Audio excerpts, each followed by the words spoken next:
Hi friends, ನೀವು ಈ ಹಣ್ಣನ್ನು ನೋಡಿರ್ತೀರ.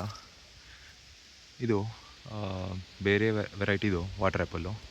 ನಮ್ಮ ಅಣ್ಣ ತೊಗೊಂಬಂದು ಇಟ್ಟಿದ್ರು ಒಂದು 2 ಇಯರ್ಸ್ ಬ್ಯಾಕು. ಇವಾಗ ನೋಡ್ಬೋದು ಎಷ್ಟು ಬಿಟ್ಟಿದೆ ಅಂತ ಹಣ್ಣು. ಒಳಗಡೆ ಹೋಗೋಣ. ಇಲ್ಲಿ ನೋಡಿ ಎಷ್ಟು ಬಿಟ್ಟಿದೆ ಅಂತ. ಈ ಥರ ರೆಡ್ ಆಗುತ್ತೆ. ಈ ಥರ ಸ್ವಲ್ಪ ರೆಡ್ ಆದರೆ ಟೇಸ್ಟು ಚೆನ್ನಾಗಿ ಬರುತ್ತೆ. ಇಲ್ಲಿ ನೋಡಿ ಎಷ್ಟಿದೆ ಅಂತ.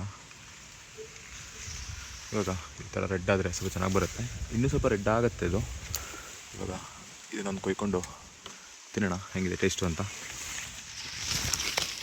ಇದು ನೋಡಿ ಆಯಿತಾ,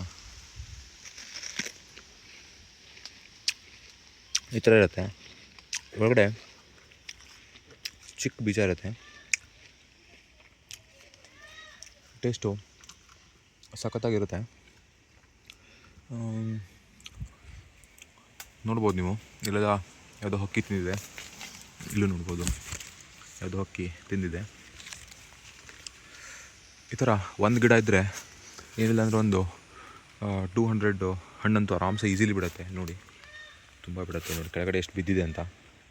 ಎಲ್ಲ ಮಳೆಗೆ ಬಿದ್ದೋಗಿದೆ, ಮಳೆಗೆ ಗಾಳಿಗೆ.